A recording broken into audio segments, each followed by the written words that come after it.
Welcome back to ABC General Hospital Spoilers channel.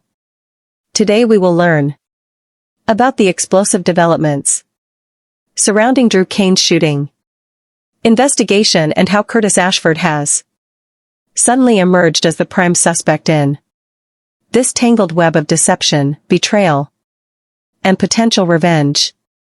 The investigation intensifies. The Port Charles Police Department has been working tirelessly to crack the case that has captivated the entire town. The shooting of Congressman Drew Cain, with Rocco finally released from juvenile detention. Detective Dante Falconer found himself with the mental clarity and focus needed to redirect his full attention toward the PCPD's most pressing investigation. The case has been languishing without significant progress, partly because Detective Harrison Chase has been completely consumed by his personal mission to clear Willow Tate's name, leaving the investigative team shorthanded and scattered in their approach. Recognizing the need for fresh perspective and analytical rigor, Dante made the strategic decision to bring Officer Nathan West into the investigative fold.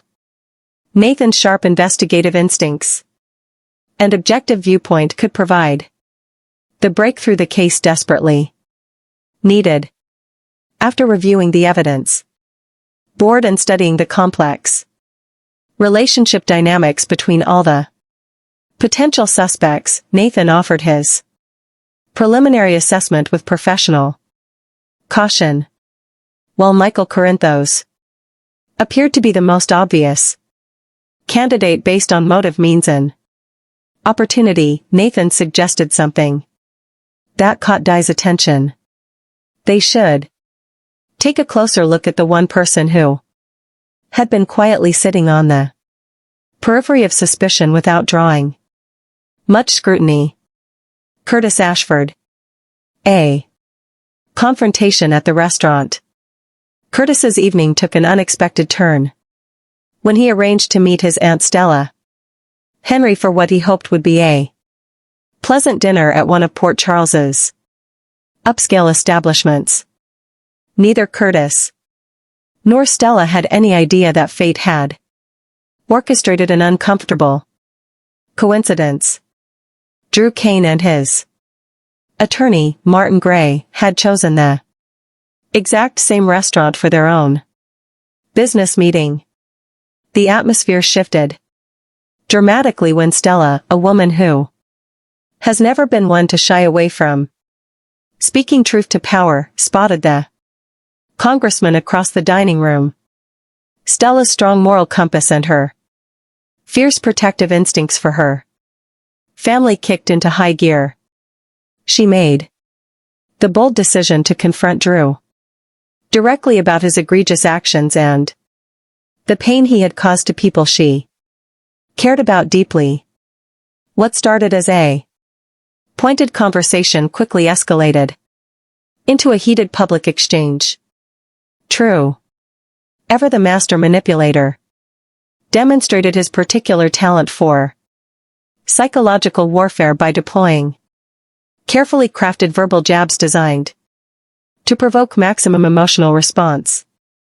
With each condescending remark and dismissive comment that dripped from Drew's lips, Stella's composure cracked further until her anger reached a boiling point in full view of the restaurant's startled patrons.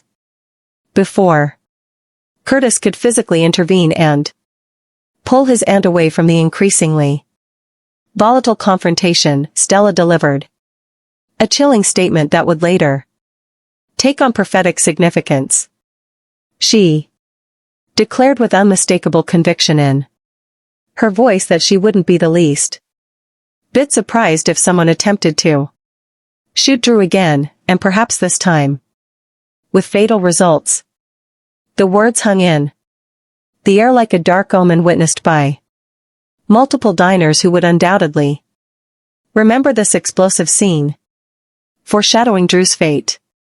The timing of Stella's ominous prediction raises fascinating questions about what the writers have planned for the Congressman's immediate future. Drew has been methodically preparing for his highly publicized Thanksgiving wedding. To Willow, an event that should be filled with joy and celebration. However, the mounting number of enemies he has accumulated during his ruthless pursuit of power and revenge suggests that his future may hold far darker developments than matrimonial bliss. Drew's trail of destruction through poor Charles has left behind a wake of damaged relationships, shattered families, and individuals with powerful motivations for revenge. His blackmail schemes, manipulation tactics, and callous disregard for how his actions impact innocent people have created a veritable rogues gallery of suspects, each with their own compelling reason to want him permanently removed from the equation. The question isn't whether someone wants Drew gone, it's how many people are seriously considering taking action to make it happen. Alexis's defense strategy. Meanwhile, in the courtroom arena, Alexis Davis has been mounting an aggressive defense strategy for her client Willow Tate. As an experienced attorney who understands that reasonable doubt is the cornerstone of any successful defense, Alexis has committed herself to identifying and highlighting multiple alternative suspects who had equally strong motives to shoot Drew. Her theory is sound. If the jury can see that numerous people wanted Drew dead, they cannot convict Willow beyond reasonable doubt.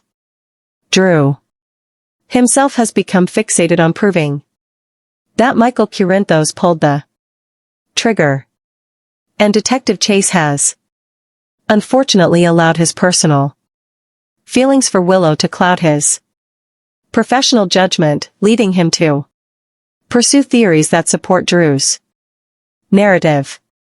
However, Alexis knows that emotions and vendetta-driven investigations rarely lead to justice. She needs concrete evidence pointing to other viable suspects, and she's been methodically building exactly that case. Sonny Curinthos, desperate to protect his son from false accusations while also ensuring justice is served, urged Alexis to expand her investigation beyond the obvious candidates.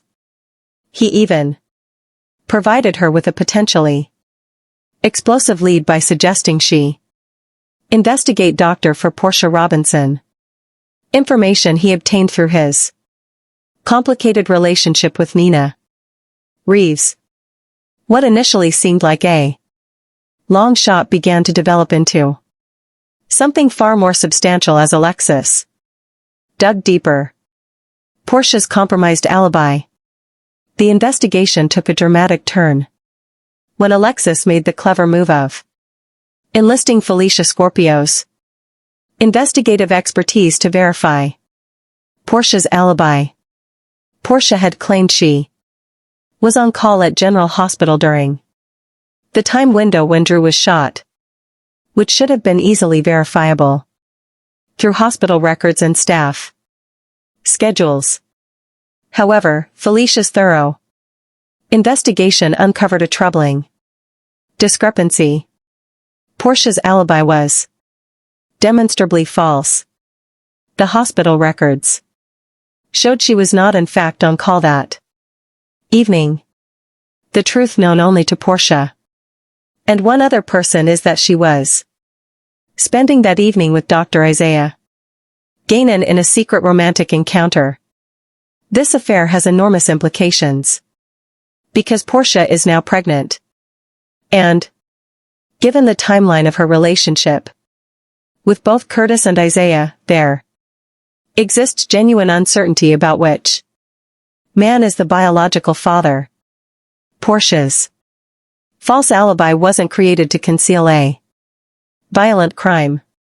It was constructed to protect her marriage and keep her affair hidden from Curtis and the rest of Port Charles. Rick reveals the blackmail motive. During the crucial week of November, TH to ST, District Attorney Rick Lansing dropped a bombshell that fundamentally changed Alexis's perception of Portia as a suspect.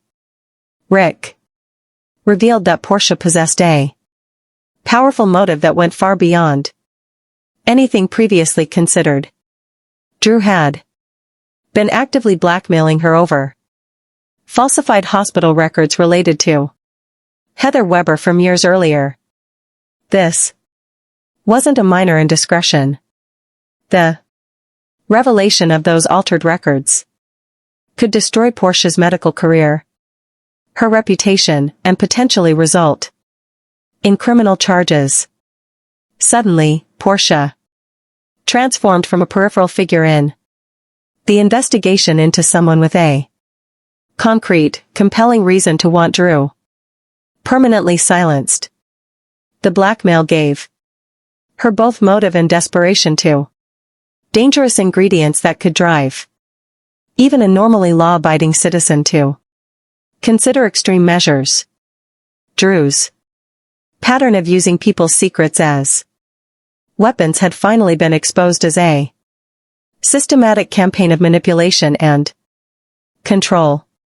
Curtis becomes the prime suspect as the investigation enters the critical week of November. TH to TH. ABC's daytime drama appears ready to turn up the heat even further with shocking new developments. The latest preview footage reveals Portia in a state of visible panic at the drone gallery, desperately confiding in Ava Drome. Her anxious repetition of no, what now? Suggests that yet another crisis has emerged to threaten her already precarious situation. The scene then shifts to Detective Falconer at PCPD headquarters, carefully reviewing case files with renewed scrutiny. His statement, "Maybe we should take another look at Curtis," signals a seismic shift in the investigation's direction. The preview concludes with a close-up shot of Curtis looking deeply worried, his expression betraying the realization that he has somehow landed squarely in the crosshairs of a murder investigation. The case against Curtis. All available evidence and narrative clues point toward Curtis Ashford emerging as the primary suspect in Drew's shooting. And, unlike his wife Portia, Curtis lacks any alibi whatsoever for the critical time period. He cannot account for his whereabouts. He has no witnesses to corroborate his location.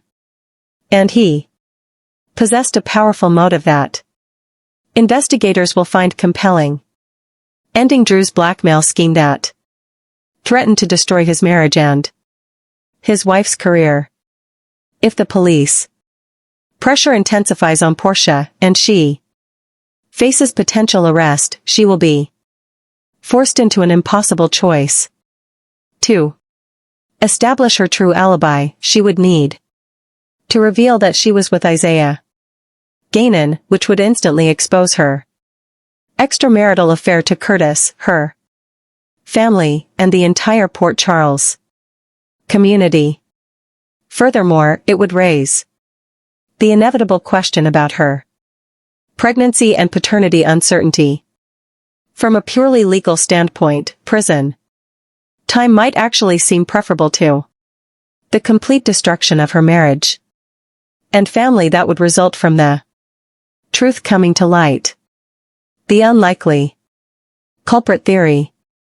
Despite the mounting circumstantial evidence creating a compelling case against Curtis, seasoned soap opera viewers know that the most Obvious suspect is rarely the actual perpetrator.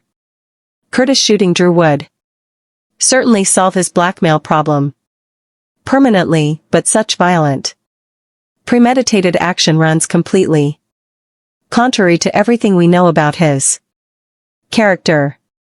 Curtis has always been portrayed as a man of integrity who solves problems through investigation, conversation, and legal means, not through violence and murder attempts.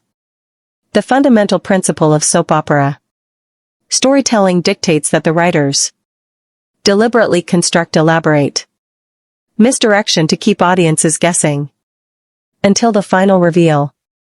They plant evidence pointing toward multiple suspects, build tension through false leads, and ultimately surprise viewers with an unexpected twist that recontextualizes everything they've witnessed.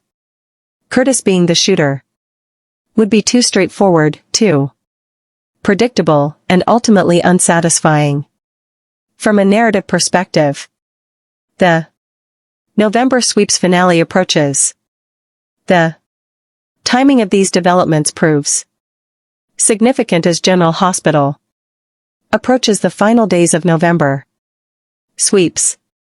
Televio ends crucial ratings period when shows traditionally deliver their most dramatic and shocking storylines.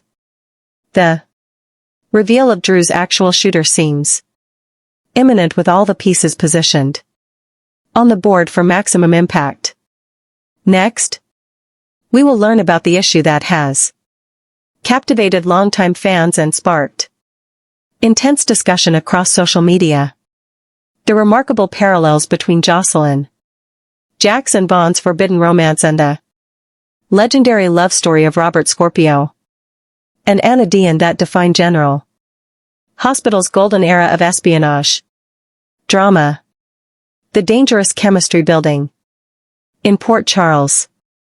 There's an unmistakable energy crackling through the latest episodes featuring Jocelyn and Vaughn. That distinctive low-frequency tension General Hospital has perfected over its decades on air, the kind that emerges when two people find themselves drawn together despite every logical reason to stay apart. Port Charles has been reeling from crisis after crisis in recent weeks. Rocco's brutal assault inside juvenile detention sent shock waves through the Spencer and Falconer families. Dalton's mysterious disappearance has authorities scrambling for answers. And most recently, Vaughn was violently dragged away by Jack Brennan's operatives in a scene that felt more like a kidnapping than an arrest. The display of force sent a clear message to everyone watching. Crossing certain lines in the shadowy world of intelligence and organized power comes with severe consequences that extend far beyond legal jurisdiction. Yet beneath all this chaos and violence lies something the show hasn't truly explored with this depth and resonance in nearly 5 decades of romance that mirrors the classic Cold War intrigue and forbidden passion that once belonged exclusively to Robert Scorpio and Anna Dean. The parallels aren't superficial. They run deep into the structural DNA of both relationships, touching on themes of duty versus desire, the price of loving someone embedded in a dangerous world, and the impossible calculations two people make when choosing each other could destroy them both professionally and personally. Robert and Anna's legendary beginning. Long before Port Charles became the overcrowded nexus of mob violence, medical drama, and corporate intrigue that it is today, Robert Scorpio and Anna Dean were carving out stolen moments of tenderness in the shadows of Cold War Italy. Two World Security Bureau agents who understood with painful clarity that their professional obligations explicitly forbade anything beyond collaboration on classified operations, let alone the intimate emotional and physical connection that was building between them with irresistible force. Their clandestine wedding ceremony wasn't the grand romantic affair that soap opera viewers typically expect. Instead, it was conducted in absolute secrecy. A hurried exchange of vows, tucked dangerously between espionage missions and the ever-present threat of discovery by their superiors. The ceremony itself reflected the reality of their situation. No family witnesses, no elaborate preparations, just two intelligence operatives stealing a moment of personal joy in a life otherwise consumed by national security concerns and covert operations. The location was deliberately chosen for its remoteness and lack of surveillance. A tiny chapel where questions wouldn't be asked and records could be kept minimal. They knew from the beginning that their union existed in direct violation of WSB protocols designed to prevent exactly this kind of personal entanglement that could compromise judgment, create vulnerabilities, and potentially expose classified information. When their supervisors at the WSB eventually discovered the unauthorized marriage, the fallout was immediate, catastrophic, and violent in ways that even Robert and Anna hadn't fully anticipated. Despite their intelligence training, the confrontation that followed wasn't a simple administrative reprimand or courier reassignment. It escalated into an armed conflict that resulted in an explosion, sending shrapnel through their relationship, both literally and metaphorically. The blast physically separated them at a critical moment. But the deeper damage came from the classified secrets Robert uncovered during the chaos information Anna had been under strict orders not to disclose, even to her own husband, creating a fracture of trust that would take years to repair. The echoes in Jocelyn and Vaughn's story. If you examine Jocelyn and Vaughn's developing relationship with careful attention to detail, you'll recognize the same fundamental structure emerging, though adapted for the contemporary power dynamics of Port Charles rather than international espionage. They don't carry WSB identification badges or coordinate intelligence operations across European borders, but they're navigating an equally treacherous landscape where the wrong alliance or misplaced trust can result in violence, betrayal, and permanent consequences that ripple through families and organizations. The pressure they're experiencing comes from different sources than Robert and Anna faced, but it creates the same crushing weight. The constant awareness that their growing feelings for each other exist in direct conflict with powerful forces that view personal attachments as liabilities to be eliminated. Jocelyn found herself repeatedly drawn back into Vaughn's orbit even when every rational indicator suggested she should maintain distance when her family connections and his dangerous associations should have created an insurmountable barrier between them. Meanwhile, Vaughn positioned himself protectively within her sphere, close enough to shield her from threats he could see approaching, even though he understood with absolute certainty that Jack Brennan and his network would eventually make him pay a severe price for that choice. They weren't engaging in elaborate spycraft or exchanging coded messages at dead drops. But they were definitely inching toward the heat of something consuming and dangerous.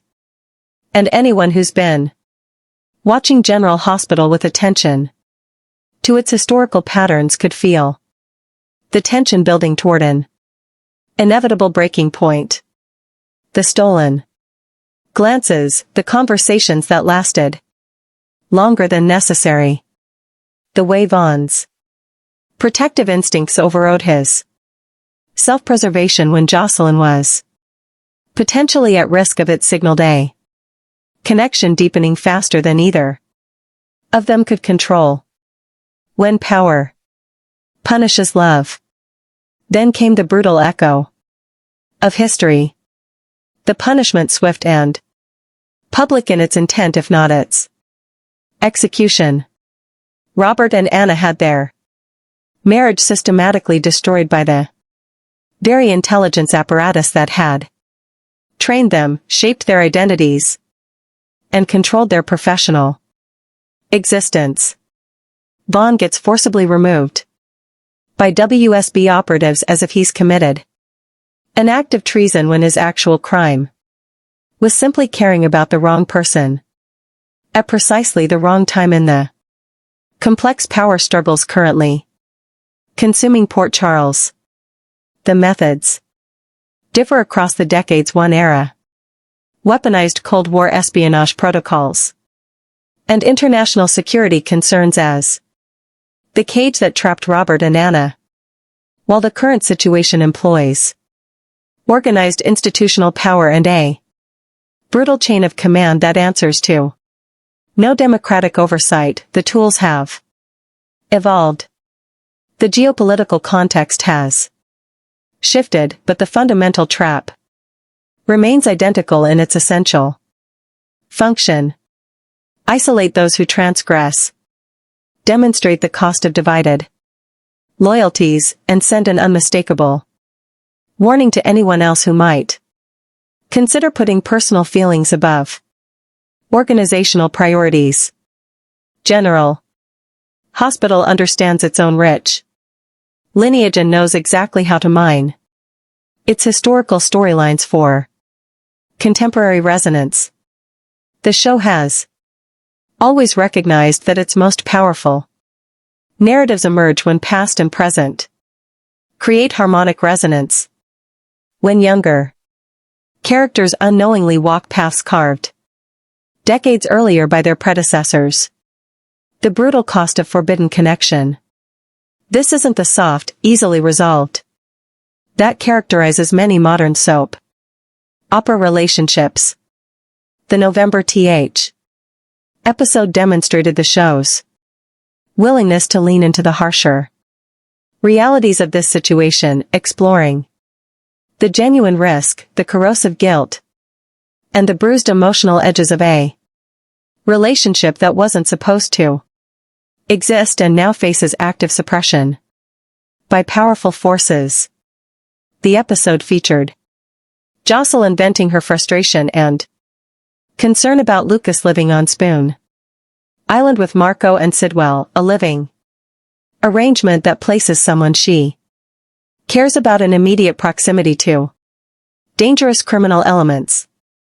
Vaughn's response revealed the impossible moral calculations he's constantly making, reminding her that dismantling Faison's final project, whatever horrifying legacy that madman left behind, carries implications bigger than both of them, bigger than their growing feelings, bigger even than the safety of individuals caught in the crossfire. And then came that pivotal moment that will be dissected and discussed by General Hospital fans for weeks. The instant when Vaughn looked directly at Jocelyn and told her she was worth the trouble, worth the risk, worth the consequences. He knew her coming and then kissed her with the intensity of someone who already heard the clock ticking down on their borrowed time. The kiss wasn't tentative or exploratory. It carried the weight of inevitability and impending loss. The desperate urgency of two people trying to claim something beautiful before the world rips it away from them. Shortly afterward, in a shadowy back alley that provided no protection, despite the cover of darkness, Jack Brennan's operatives seized Vaughn with brutal efficiency. He wasn't simply arrested through proper legal channels. He was extracted like an intelligence